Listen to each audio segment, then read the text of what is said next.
వైఎస్ఆర్సీపీ అధ్యక్షుడు మాజీ సీఎం జగన్మోహన్ రెడ్డి నెల్లూరులో పర్యటించారు.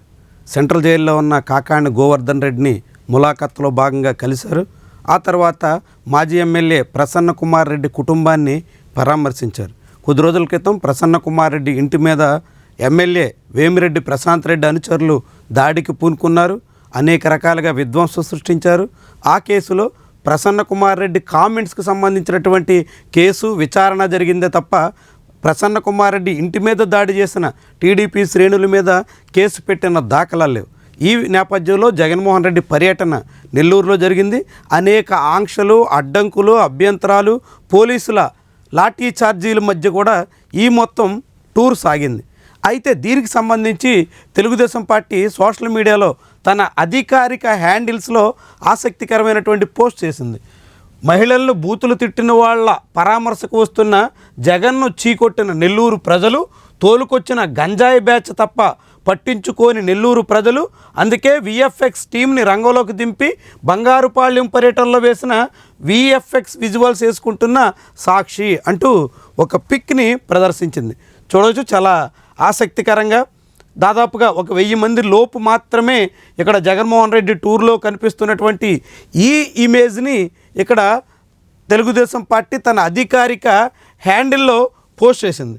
ఇక ఆసక్తికరంగా ఆ పోస్టుకు గాను వచ్చినటువంటి కామెంట్ చూస్తే, మీరే ఆంక్షలు పెట్టి మీరే జనం రాలేదని ఏడుస్తున్నారేంటి అయ్యా అంటూ ఒక ఇట్స్ జగ్గుబాయ్ అనేటువంటి అకౌంట్ నుంచి చూడవచ్చు. ఆ తర్వాత 2 తెలుగు రాష్ట్రాలకి ఒక్కడే మాస్ లీడర్ అన్నట్టుగా రాజీవ్ అని ఆయన పోస్ట్ చేసినటువంటి వీడియో, అది ఇమేజ్ మాత్రమే.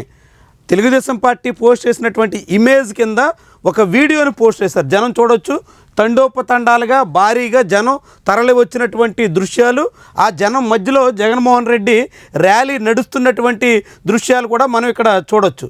దీంట్లో ఇంకా చాలామంది రకరకాలు జనం రాలేదని చెప్పడం కాదు బ్రో, వాళ్ళు రాకుండా మీరు పెట్టిన ఆంక్షల గురించి కూడా చెప్పు అంటూ మరొక కామెంట్ కూడా ఇక్కడ చూడొచ్చు.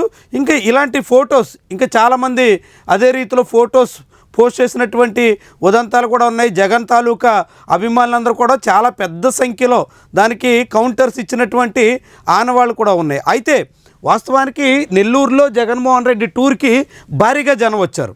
అనేక చోట్ల పోలీసులు అడ్డుకున్నా, ఆంక్షలు పెట్టినా, బారికేడ్లు పెట్టినా, ఏకంగా రాకుండా రోడ్లే తవ్వేసేటంత స్థాయికి వెళ్ళినా కానీ జనం అయితే పెద్ద సంఖ్యలో వచ్చారు.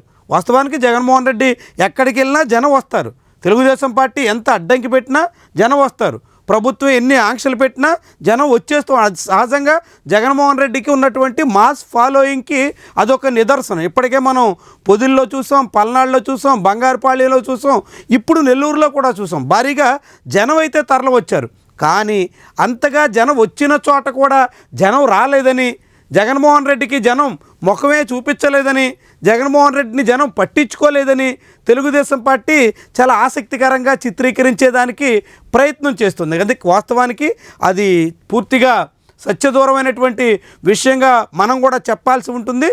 తెలుగుదేశం పార్టీ ఎన్ని అభ్యంతరాలు పెట్టినా, ఎంత అడ్డంకులు పెట్టినా జగన్మోహన్ రెడ్డికి జనం అయితే వస్తారు అనేదానికి ఈరోజు నెల్లూరులో కూడా అనేక దారుల వెంబడి రోడ్లు లేకపోయినా, ఇతర బారికేడ్లతో అడ్డుకున్న ఎన్ని రకాలుగా పోలీసులు నియంత్రించే ప్రయత్నం చేసిన జగన్మోహన్ రెడ్డి అనుచరులు, కేడరు, అభిమానులు మాత్రం భారీ సంఖ్యలో తరలివచ్చారు. కొన్ని చోట్ల పోలీసులు లాఠీ చార్జ్ యథేచ్ఛగా దిగినప్పటికీ కూడా ఎక్కడ వెనక్కి తగ్గమన్నట్టుగా వైఎస్ఆర్సీపీ శ్రేణులు ప్రయత్నం చేశారు. అలాంటిది భారీగా జనం వచ్చినప్పుడు కూడా జనం రాలేదని తెలుగుదేశం పార్టీ చేసినటువంటి ప్రయత్నం వెనక ఒకటే ఆసక్తికరమైనటువంటి అంశం ఏంటంటే, ఎక్కువ మంది జనం రాలేదు అని కనీసంగా తెలుగుదేశం పార్టీ శ్రేణులనైనా సంతృప్తి పరచొచ్చు, తెలుగుదేశం పార్టీ వాళ్ళనైనా నమ్మించవచ్చు.